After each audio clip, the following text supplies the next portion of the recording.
오직 한 분이신 하나님이란 제목으로 함께 말씀을 듣도록 하겠습니다. 이 시간에 계속해서 소교리문답에 대해 교리문답을 가지고 우리가 말씀을 듣고 있는데요. 교리라는 것이 잘못하면은 굉장히 지적으로 빠지기 쉽고 그리고 변론으로 빠지기 쉽죠. 그래서 그냥 말잔치로 끝나는 경우가 있습니다. 그렇지 않기 위해서 특정한 성경 본문을 정하고 그리고 적용하는 데까지는 우리의 세심한 또 요구가 필요할 것 같습니다. 먼저 우리 복습을 한번 해볼까요? 말씀을 우리가 좀 논하기 전에 복습을 한번 해보는데, 제가 계속해서 이 소교리 문답을 할 때는요 1문답부터 시작해가지고 3문답까지는 계속 복습을 할 겁니다. 하고 난 다음에 제가 왜 이것을 하는지 설명을 또 드리도록 하겠습니다. 자, 1문답은요 이렇습니다. 1문답은 우리에게 무엇을 가르치고 있습니까? 사람의 첫째 되는 목적을 가르치고 있죠.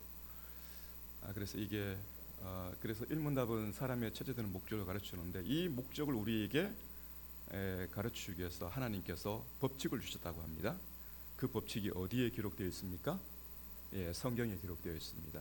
그래서 성경은 하나님이 유일하게 우리에게 주신 계시로서 언약의 형태로 우리에게 주신 하나님의 말씀이다.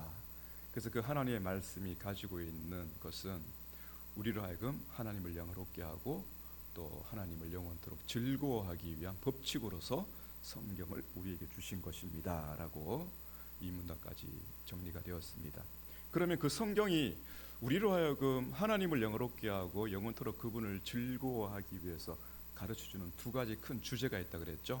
첫 번째는요, 사람이 하나님에 대하여 믿어야 할 바, 그 내용을 가리키고 있죠. 두 번째는요, 하나님께서 사람에게 요구하시는 의무.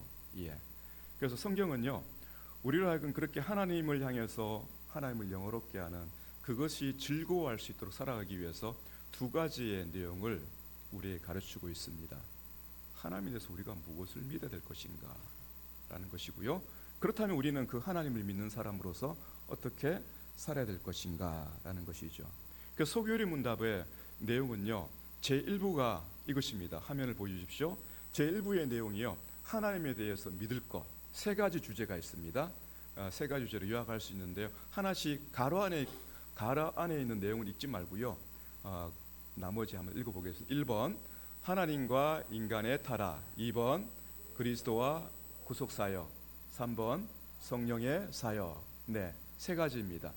하나님에 대해서 믿어야 될 것이 무엇이냐면 하나님과 인간의 타락, 그리고 그리스도의 구속의 사역, 그리고 세 번째는 성령의 사역입니다.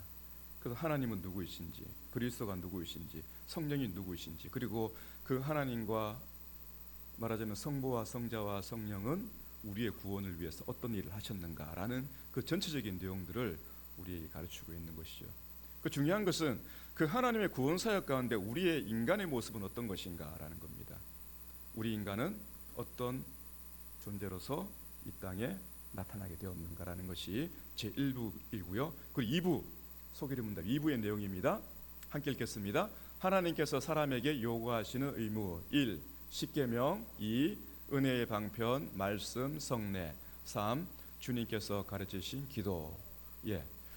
우리의 의무가 세 가지로 되어 있습니다. 십계명이 있고요, 그리고 십계명을 통해서 우리가 십계명을 가지고 살아갈 때 우리로서 다 할 수 없는 것들을 하나님의 말씀과 성례를 통해서 우리가 확인하게 되는 것이고요, 그리고 그 확인하는 가운데 십계명을 가지고 살아가는 사람들에게 절대적으로 필요한 것이 무엇이냐면 기도입니다.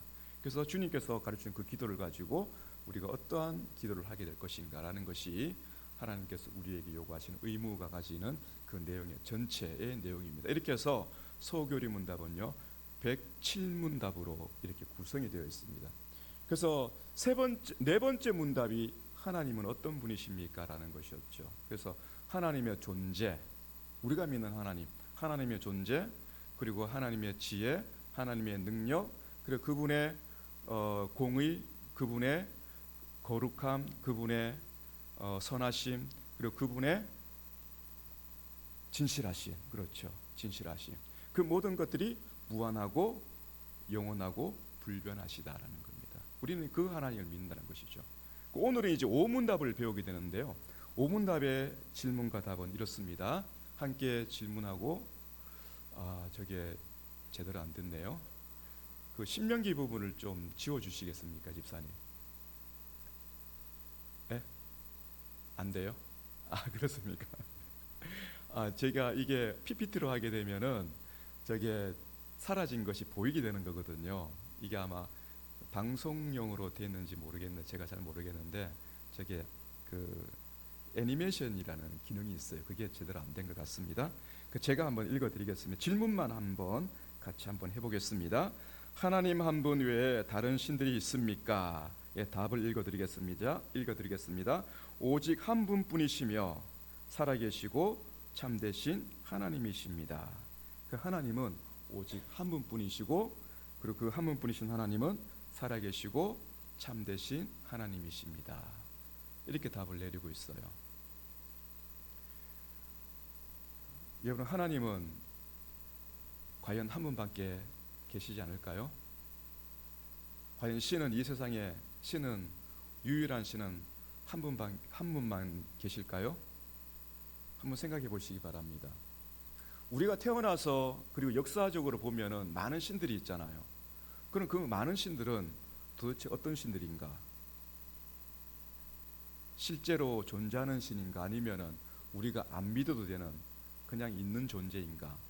아니면은 가짜인가?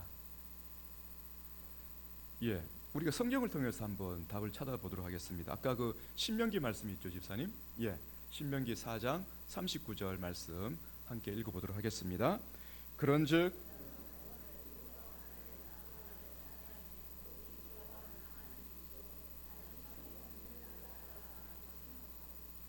하나님께서 이스라엘 백성들에게 하시는 말씀이거든요.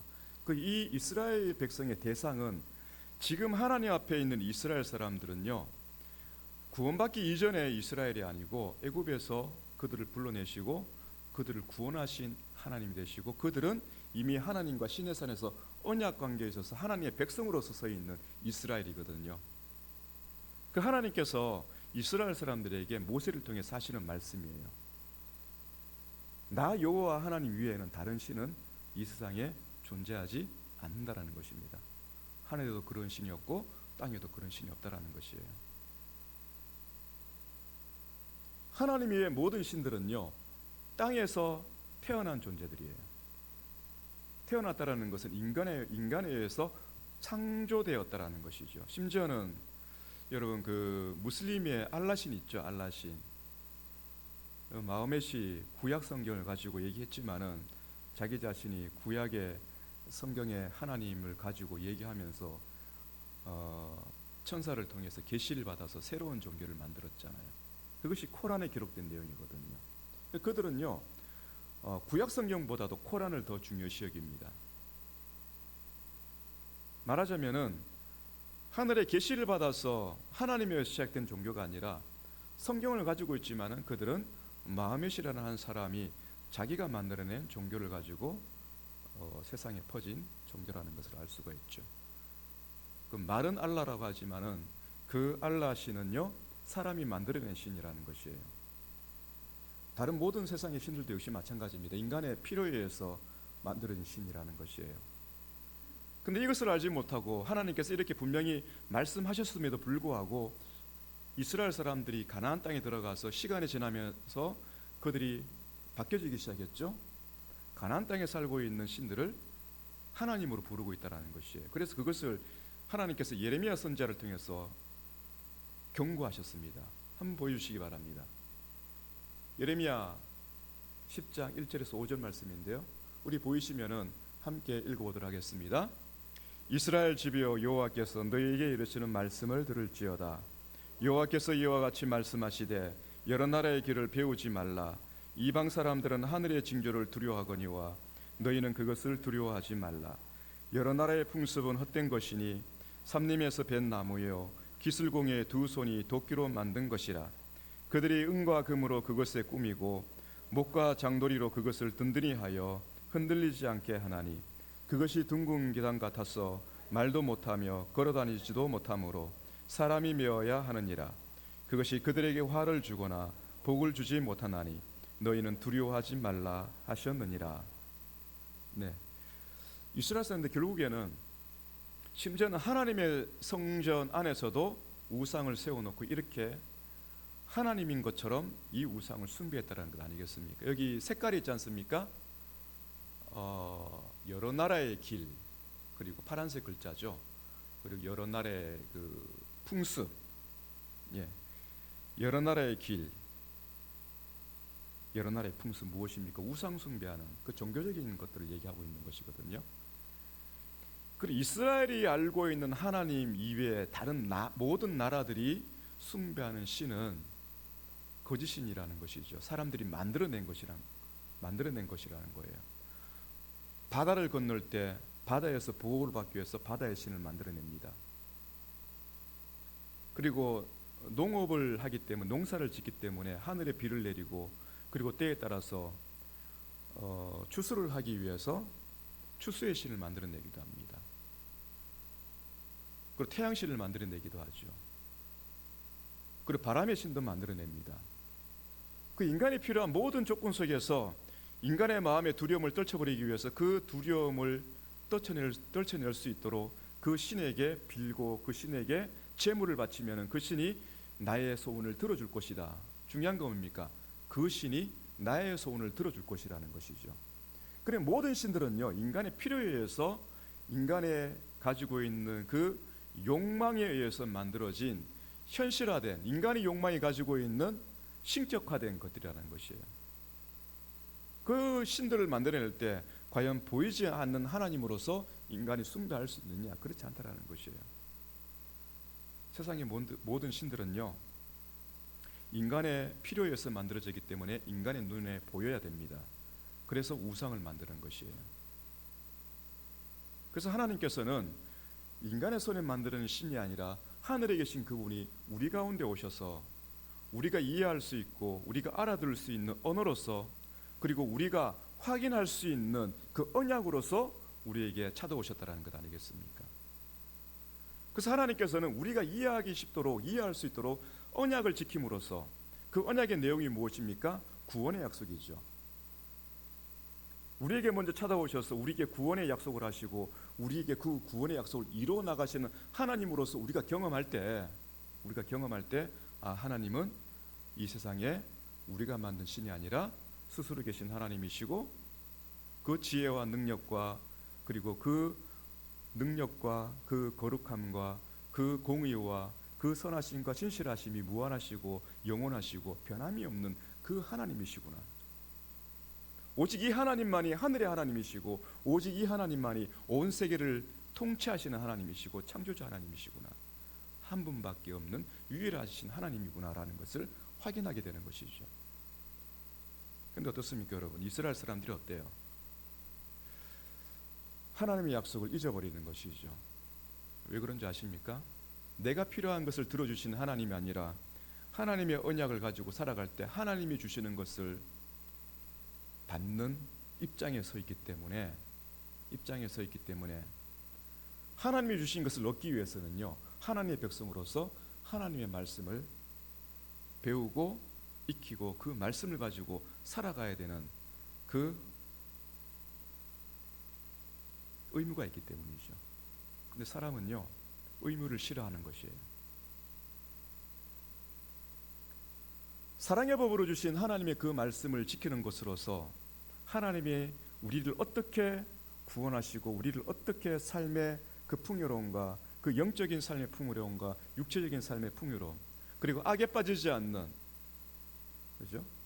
인간의 두려움이 만들어내는 그 악에 빠지지 않는 그 삶을 영위하게 하시는 그 하나님을 만나는 것이 우리의 행복인데, 그 이스라엘 사람들은요, 그렇지, 그걸 잊어버린 것이에요. 뭡니까? 지금 내가 당장 필요한 것을 얻는 것이 좋다라는 것이에요. 육신의 쾌락을 즐기는 것이 좋은 것이고 그 쾌락을 얻는 것을 더 좋게 여기는 것이죠. 그래서 가난한 사람들이 숭배하는 그 신을 믿게 되는 것이고, 그 신을 믿어도 다른 모든 사람들이 아무 일 없이 잘 살아가고 있으니까 그들 똑같이 그러한 우상숭배 가운데 빠지게 되는 것이죠. 이것은 구약만이 이렇게 가르치는 것이 아닙니다.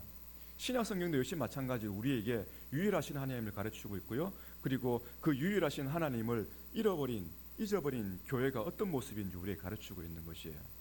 자, 예수님의 말씀을 통해서 신약 성경에서는 어떻게 유일하신 하나님을 우리에게 가르치고 있는지 한번 보도록 하겠습니다. 자, 마가복음 12장 29절 말씀 함께 읽겠습니다. 예수께서 대답하시되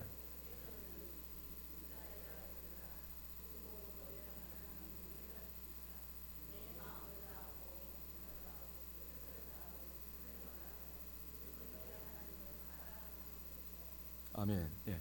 이 예수님 말씀 한 서기관이 예수님이 참 그 질문에 답변을 잘하시고 정말 그 지혜로운 그 성경을 해석하고 계시니까 질문을 던졌습니다. 하나님의 계명 중에 첫째 되는 계명이 무엇입니까? 라는 질문했을 때 예수님께서 이렇게 말씀하시는 거예요. 가장 중요한 내용이 무엇입니까? 우리 하나님은 유일하신 주시리. 그 유일하신 하나님이시니까 오직 그분께 목숨을 다하고 뜻을 다하고 힘을 다하여 사랑하라라는 것입니다. 목숨과 힘과 뜻 무엇입니까? 우리 전인격제, 우리 전인을 가리키고 있는 것이죠. 어떤 문화적인 거나 종교적이거나 아니면은 뭐 마음으로만 아니면 의무적으로만 그렇게 하나님을 향해서 우리의 삶을 만들어가는 것이 아니라 우리의 모든 것을 다해서 그분을 사랑하라는 것이에요. 왜? 그분은 유일하시고 참되신 하나님이시기 때문에. 그 모든 계명의 그 전체이고 하나로서 이렇게 설명하고 있는 것이에요. 예수님께서. 자, 요한복음 17장 말씀이 있죠. 함께 읽겠습니다. 영생은 곧 유일하신 참 하나님과 그가 보내신 자 예수 그리스도를 아는 것입니다. 우리가 잘 알고 있는 이 대목은 예수님께서 하나님 아버지께 기도하는 내용이죠. 영생이라는 것은 유일하시고 참되신 하나님을 아는 것이고 또 그 하나님 아버지께서 보내주신 그리스도를 아는 것이 영생입니다. 이렇게 기도하는 가운데 이 의미를 계속해서 풀어서 기도하시면서 그 기도의 요구를 하나님께 드리는 거예요. 예수님께서 이렇게 가르치고 계시는 것이죠. 세상의 신은 오직 유일하시고 참되신 하나님은 한 분밖에 없다라는 것입니다. 구약의 하나님, 그 여호와 하나님이 그 하나님께서 예수 그리스도를 보내신 그 하나님이시고 그 예수 그리스도를 보내신 그 하나님이 우리의 유일하신 참되신 하나님이라는 것이죠. 교회 역시 마찬가지입니다. 이러한 하나님을 예수님을 통해서 우리가 알고 믿게 되었는데 교회 역시 마찬가지로 하나님을 잘못 오해할 때가 있어요. 이스라엘 사람들만이 예레미야를 통해서 하나님께서 말씀하신 것처럼 우상을 숭배했던 것이 아니에요. 교회가 세워진 그 이후로부터 모든 시대의 교회는요, 항상 하나님과 세상과의 그 양쪽에서 줄다리기 한다 그러나, 예, 줄다리기, 외줄타기라고 할까요? 표현을 이렇게 좀 설명하고 싶어요. 외줄타기. 여러분, 외줄타기 보셨지 않습니까? 잘못하면 한쪽으로 넘어지는 것이죠. 외줄을 잘 타는 것 같아요. 하나님 쪽으로 가느냐 아니면은 세상 쪽으로 가느냐. 항상 교회는요 그 가운데 있습니다. 그 가운데 있으면서 세상의 유혹을 받으면서 세상과 더불어 살아가면서 그 세상 속에 살아가면서 하나님의 은혜 가운데 있는 하나님의 사람들, 그것이 교회이거든요. 교회라고 한다면은, 하나님께서 세우신 교회라고 한다면은 모두가 완전하고 모두가 거룩하고 하나님께서 당신에 대해서 가르치고 있는 바와 같이, 그죠? 하나님과 같이 온전한 그러한 그리스도인으로 살아가면 참 좋을 텐데 그렇지 못하다라는 것에 우리의 모습이 한켠으로 나타나고 있다는 것입니다. 그것이 여기에 있습니다. 세 가지로 정리를 해봤는데요. 화면을 한번 보시겠습니다. 쾌락을 신으로 삼는 사람들이 있다는 것이에요. 쾌락을. 이것은 교회 밖에 있는 사람들을 가리키고 있는 것이 아닙니다. 교회 밖에 있는 사람들이 아니고 교회라는 공동체 안에 있지만은 쾌락을 신으로 삼는 사람들이 있다는 것이에요. 자, 여기 디모데후서 3장 4절의 말씀인데요. 함께 읽겠습니다. 쾌락을 사랑하기를 하나님 사랑하는 것보다 더하며. 예. 비교가 누구입니까, 여러분? 하나님이잖아요. 하나님. 세상은 하나님과 비교될 수 없어요. 세상은 그냥 사단의 권세 아래에서 하나님 밖에 살아가고 있는 사람들이거든요. 그런데 교회에게 주는 말씀이기 때문에 이 교회의 기준을 어디 뒀냐면 하나님과 기준을 두고 있는 것이에요. 그 하나님 사랑하는 것보다 무엇을 더 사랑하는 것입니까? 쾌락을 더 사랑하고 있다는 것이에요. 여러분들의 쾌락은 무엇입니까? 한번 생각해 보시기 바랍니다. 두 번째입니다. 돈을 자기 신으로 삼는 사람들이죠. 에베소서 5장 5절 말씀인데요. 함께 읽어보겠습니다. 사람들이 자기를 사랑하며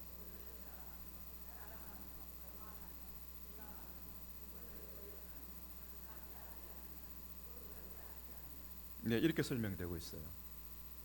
교회 안에 있는 사람들 가운데, 물론 세상 사람들은 당연한 것이죠. 교회 안에 있는 사람들 가운데 자기를 사랑하는 사람들이라고 합니다. 자기를 사랑하는 사람, 어떤 사람들일까요? 돈을 자랑하는 사람들이죠. 또 자기를 자랑하는 사람들이에요. 다른 사람을 비방하는 사람들이에요. 자기의 신앙을 얘기하는 것이 아니라 다른 사람이 어떻다 저렇다 저렇다 이런 일을 했다.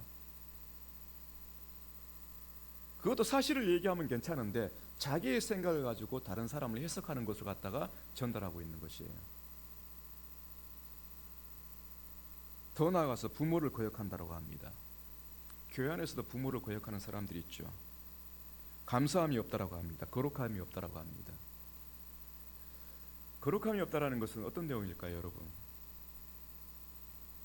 세 번째 더 구체적으로 나타납니다. 점진적으로 구체적으로 나타나는데, 세 번째, 자기 배를 신으로 삼는 사람들입니다. 이 배라는 것은 어떤 의미일까요? 빌립보서 3장 19절 말씀 함께 읽겠습니다. 그들의 마침은 멸망이요 그들의 신은 배요 그 영광은 그들의 부끄러움에 있고 땅의 일을 생각하는 자라. 예. 그 2세기에 150년대 주후 150년대 알렉산드리아에 클레멘트라는 교부가 있었습니다. 혹은 클레멘스라고 하기도 하고요. 그리고 클레멘트라기도 이름이 불러지기도 하는데, 이 교부가 쓴 글에 이런 내용이 있습니다. 이 고기의 그림이 있어요. 고기의 그림이 있는데 이 고기의 심장이 어디냐면 배에 있습니다. 배에. 이것이 상징하는 바가 뭐냐면은 쾌락주의자들을 상징하는 것이에요. 여러분, 우리의 심장이 어디에 있습니까? 여기 있지 않습니까? 왼편에 여기, 그죠? 여기 있어요. 근데 이 심장이 쾌락주의자들을 상징해서 어디냐면 배꼽에 둔다라는 거예요. 배꼽에. 예. 사람의 그 심장은 마음을 상징하잖아요. 그 마음의 그 모든 것들이 인간의 배, 그 배부름, 탐욕, 욕망을 가리키고 있는 것이군요. 배는 사람의 배, 욕망을 상징하고 있다는 것이에요. 그 육체적인 쾌락을 추구하는 사람들이라는 것이에요.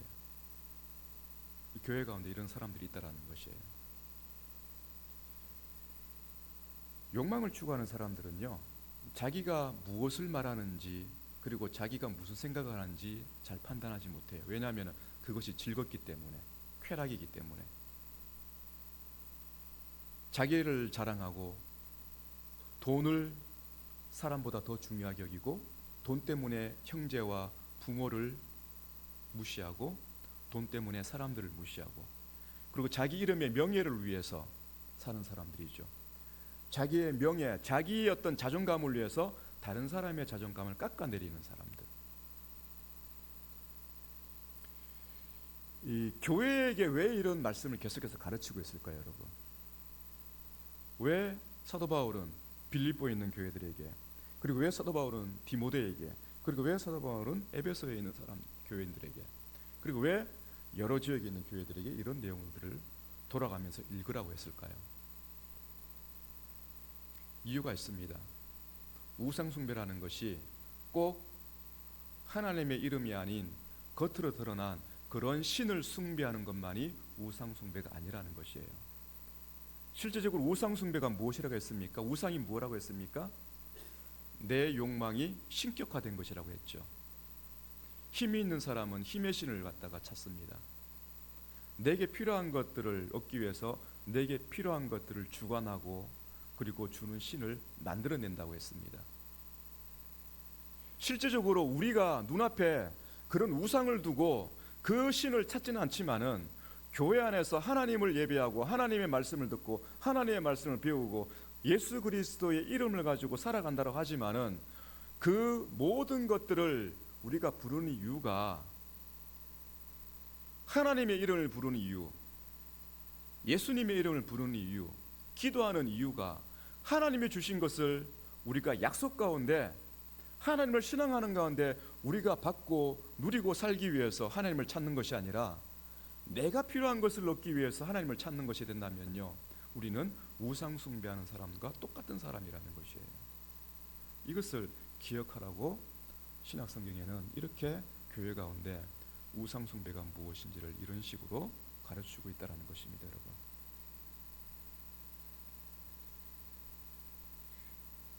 여러분 자녀들을 사랑하지 않습니까? 저에게도 고등학교 아이와 중학교 아이가 있거든요. 저는 저희의 자녀들이 세상에 가장 탁월한 자가 되기를 원합니다. 공부에 있어서나 모든 실력에 있어서. 여러분도 그렇지 않습니까? 왜 그런 생각을 하냐면은 세상은 탁월하지 않으면 무시를 당하기 때문이죠. 그 무시를 당하는 삶을 제가 살아봤기 때문이에요. 예를 들면 이런 것이에요. 전문대 나온 사람이 고졸자를 갖다가 무시하는 사람들 있잖아요. 4년제 나온 사람이 전문대 나온 2년제, 3년제 나온 사람을 무시하는 사람들이 있잖아요. 똑같은 4년제가 다 4년제 아니죠.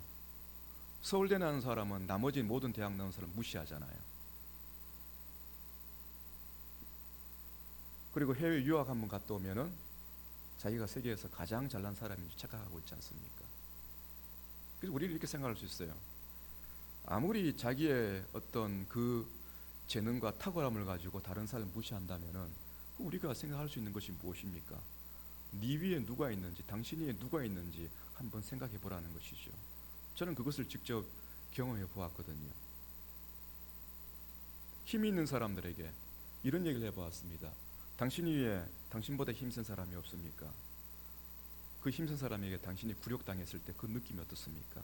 그렇다면 당신보다 힘이 약한 사람을 그렇게 무시하면 안 되지 않습니까? 그때 겸손해지는 사람을 보았거든요. 사실 우리는 다 그래요. 그런데 이런 어떤 탁월함을 추구하는 이 마음을 가질 때 우리는 불안을 느낄 수밖에 없거든요.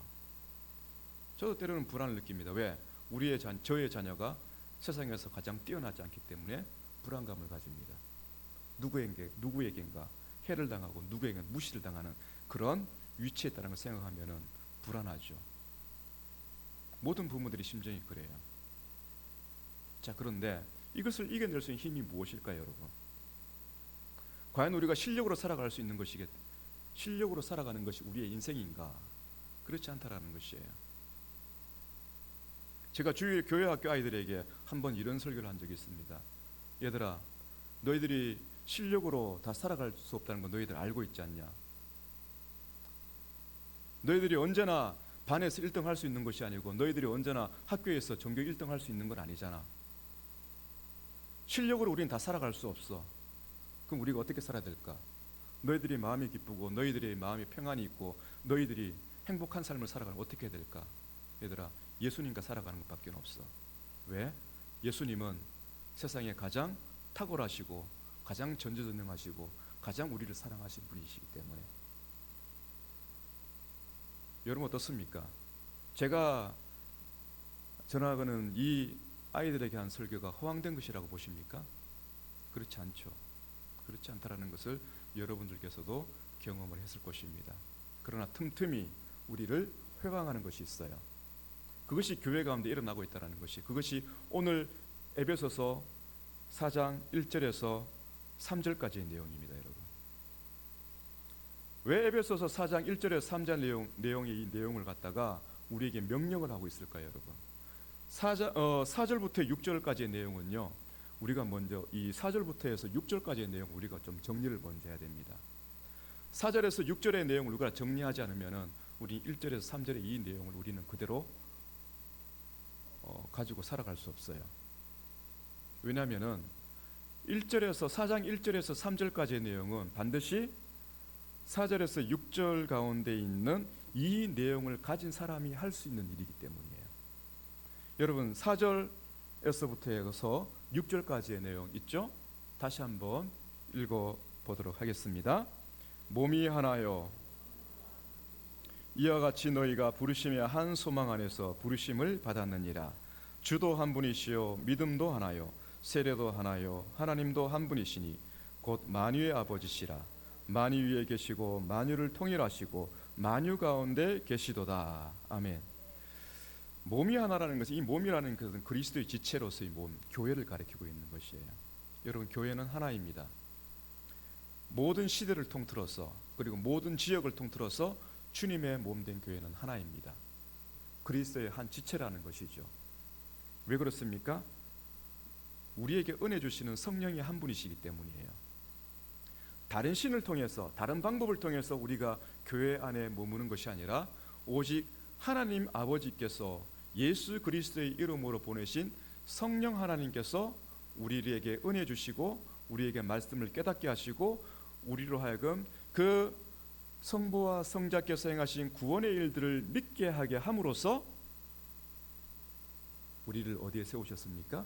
교회 안에 세우셨다라는 것이에요. 그 교회는 주님의 몸된 교회입니다. 주님의 지체입니다. 그 성령은 한 분이시라는 것이에요. 다른 신을 통해서, 절대로 다른 신이나 다른 철학이라든 다른 가르침을 통해서 교회로 들어올 수 없다라는 것입니다. 오직 성령의 은혜를 통해서만이, 성령께서 가르쳐주시는 복음을 통해서만이, 성령께서 가르쳐주시는 예수 그리스도를 믿음으로만이 우리는 교회 가운데 부르심을 받았다라는 것이죠. 그리고 주님, 주도 한 분이시오 믿음도 하나요. 우리의 믿음은요, 주는 그리스도의 살아계신 하나님의 아들이십니다라는 그 고백이 있지 않습니까? 여기서 주님은 누구입니까? 예수 그리스도이시죠. 그렇습니다. 우리는 십자가에 못 박혀 죽으신 그 예수님, 부활하신 그 예수님을 살아계신 하나님의 아들로서, 우리의 그리스도로서 신앙 고백하는 믿음을 가지고 있는 교회입니다. 다른 것을 믿는 게 아니에요. 그러니 믿음도 하나라는 것입니다. 왜? 한 분이신 주님을 모두 믿고 있기 때문에. 세 번째죠, 세례가 하나라는 것입니다. 여러분, 다른 세례가 있습니까? 없습니다. 여기 세례라는 것은요, 우리가 사도신경에서 배운 대로 성부 하나님과 성자 하나님이신 예수 그리스도, 성령 하나님을 믿는 것이죠. 삼위 하나님께서 우리를 위해서 베푸신 그 구원의 은혜들을 믿는 그 고백을 가지고 우리가 세례를 받는 것이에요. 그래서 그 세례를 통해서 우리는 죄사함을 받는 것이고, 그 세례를 통해서 우리는 거듭난 사람이 되는 것입니다. 다른 종교에도 세례가 있어요, 여러분. 그러나 그 종교에서 받는 세례가 우리가 하나님을 알게 하는 그런 세례가 아니라는 것이죠. 다른 종교에서 받는 세례가 우리의 죄를 용서해 줄 수 있는 것이 아니라는 것입니다. 다른 종교에서 받는 세례를 통해서 유일하시고 참되신 하나님을 신앙 고백할 수 있는 그 믿음을 가질 수 있는 것이 아니라는 것이에요. 오로지 성경에서 가르치고 있는 이 세례를 통해서만이 우리는 유일하시고 참되신 하나님을 믿고 있다는 것입니다. 그 하나님은 어떤 하나님이십니까? 유일하시고 참되신 하나님이시고 만유의 주 되시고 만유를 다스리시는, 만유 가운데 계시는 그 하나님이시라는 것이죠. 교회가 이 하나님을 믿고 있는 교회이기 때문에, 그렇다면 우리가 적용할 수 있죠. 우리가 유일하시고 참되신 하나님, 하나님의 존재와 하나님의 지혜와 하나님의 능력과 하나님의 그 공의와 거룩하심과 그리고 하나님의 신실하심, 진실하심이 무한하고 영원하고 불변하신 그 하나님으로서 믿는 하나님이 오직 한 분밖에 없는, 한 분만이 계시는 여호와 하나님이라는 것을 우리가 알고 믿고 있다라면은 그렇다면은 우리 교회는 어떤 모습으로 살아갈 수 있는 사람들인가? 그것이 1절에서 3절의 내용이에요, 여러분. 우리 교회가 진정으로 유일하시고 참되신 살아계신 하나님을 믿는 교회라고 한다면은 반드시 나타나는 일들이 있습니다. 자격이 없는 자에게 주는 명령이 아니라는 것이에요. 이미 은혜 가운데 우리에게 주신 하나님의 말씀이고 그 말씀대로 살아갈 수 있는 새 사람으로서 우리를 세우셨고 새 사람 가운데 주신 하나님의 말씀이 우리 가운데 있다라는 것이에요. 그 말씀의 내용이 에베소서 4장 1절에서 3절 말씀입니다. 여러분 한번 보실까요? 성경 말씀을 한번 보시겠습니다. 너희가 부르심을 받은 일에 합당하게 행하여라고 설명하는 것이 2절과 3절이거든요. 함께 읽겠습니다. 모든 겸손과 온유로하고 오래 참음으로 사랑 가운데서 서로 용납하고 평안에 매는 줄로 성령이 하나 되게 하신 것을 힘써 지키라. 명령입니다. 할 수 없는 것을 명령하는 것이 아니에요. 되지 못한 사람들에게 이 명령하는 것이 아닙니다. 은혜 가운데 새 사람이 되고 하나님의 말씀을 가지고 하나님의 사랑을 가지고 살아갈 수 있는 사람, 이 말씀을 지금 배우고 있으니까 이 말씀을 마음에 품고 이 말씀대로 살아가게 하시는 그 하나님을 의지하고 이 말씀에 순종하라는 것입니다. 이 말씀에 순종할 수 있는 사람이 어떤 사람입니까? 하나님을 사랑할 수 있는 사람이에요. 하나님을 사랑하는 사람만이 이 말씀대로 살아갈 수 있는 것이죠. 하나님을 사랑할 수 없는 사람은요, 이 말씀을 죽었다 깨어나도 지킬 수 없는 사람이에요. 무엇입니까, 여러분? 여기에 우리의 흠이 있습니다, 여러분. 우리의 못난 부분이 있어요. 여기 겸손이라는 것은 우리에게 겸손이 없다라는 부분도 있다라는 것이에요. 상대방이 겸손하지 못할 때 나는 겸손해야 된다는 것이에요. 상대방이 무례하게 행할 때 나는 겸손할 수 있다라는 것이에요. 왜 그렇습니까? 신앙에는 경륜의 차이가 있기 때문이에요. 신앙에는요, 어린아이 같은 사람이 있고 신앙에는요, 청년과 같은 신앙이 있고 신앙에는요, 어른과 같은 참 그 장로, 그러니까 지혜로운 사람, 그와 같은 수준에 있는 사람들이 있거든요. 무시할 수 없는 것이죠. 은혜가 무엇인지 아는 사람들이죠. 겸손함이라는 것은요, 반대로 말하면은 내 앞에 있는 겸손하지 못한 것에 대한 겸손함을 가지라는 것이에요. 우리의 못난 부분이 있다라는 것이죠. 온유로 하고, 반대로 하면은 온유하지 못한 사람이 있다라는 것이에요. 모두가 온유한다면은 여러분, 온유가 무엇이 필요 있겠습니까? 필요 없지 않습니까? 내 앞에 온유하지 못한 사람이 있다는 것 아니겠습니까? 그때 나는 온유하라는 것입니다. 믿음의 분량만큼. 오래 참음으로 사랑 가운데서 서로 용납하라는 것이죠. 오래 참을 수 있는 사람이 있고 오래 참을 수 없는 사람이 있어요. 사랑으로 용납할 수 있는 사람이 있고 사랑으로 용납하기 어려운 사람들도 있습니다. 다 똑같을 수는 없어요. 여러분, 이것을 이해할 수 있어야 됩니다, 여러분. 이 말씀을 가지고 우리 교회 가운데 머물고 있는 각 구성원들의 삶의 모습을 지켜보시기 바랍니다. 지켜보시면은 때로는 내가 상대에게 존경받을 때가 있습니다. 못난 사람임에도 불구하고, 온유하지 못함에도 불구하고, 다른 사람을 노엽게 함에도 불구하고 함께하는 교우들로부터 사랑받을 수 있는 그 조건이 있을 수 있어요. 반대로 상대에게 대해서 오래 참을 수 있는 내가 되어야 될 그 위치에 있을 때도 있습니다. 어떻게 하시겠습니까, 여러분? 우리가 유일하시고 참되신 살아계신 하나님의 지혜를 하고 하나님의 능력을 알고 하나님의 그 공의를 하고 하나님의 그 선하심과 진실함을 알고 그 불변하신 영원하신 하나님을 안다면은, 그 하나님 우리가 믿고 있다라면은 그 하나님 믿는 우리의 모습 가운데, 우리 교회 가운데 여러분, 그 하나님이 함께 하신다는 그 증명을 우리가 어떻게 경험할 수 있겠습니까? 바로 이 말씀을 가지고 우리가 경험할 수가 있는 것이에요. 그러니 소결의 문답은요, 우리에게 철학을 가르치는 것이 아니에요. 우리에게 하나님은 빼버리고, 우리에게 살아계신 하나님 빼버리고 우리에게 어떤 도덕적인 법칙을 줘가지고 이런 사람이 훌륭한 사람이다라고 가르치고 있는 것이 아니라는 것입니다. 절대적으로 우리에게 가르치고 있는 이 모든 하나의 도덕적인 원리는요, 살아계신 하나님과의 사랑의 관계 속에서 나타나고 있다는 것이에요. 이미 그리스도를 통해서 우리가 그 유일하시고 참되신 하나님을 알게 된 사람이라면은, 그렇죠? 우리는 그리스도를 통해서 사랑이 무엇인지 알게 되는 것이고, 우리는 그리스도를 통해서 교회 안에서, 즉 그리스도 안에서, 교회 안이라는 것은요 그리스도 안이라는 의미도 있습니다. 하나님의 사랑으로 서로를 대하며 살아가는 것이죠. 속이지 않고, 분내지 않고, 오만하지 않고, 겸손함과 온유함으로 오래 참음으로써 사랑 가운데 서로를 대할 수 있는 그런 관계,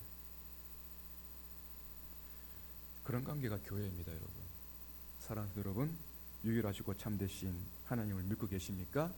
그렇다면 오늘 말씀과 같이 그렇게 살아갈 수 있는 우리 열린 교회가 되기를 주님의 이름으로 축복합니다. 기도하겠습니다.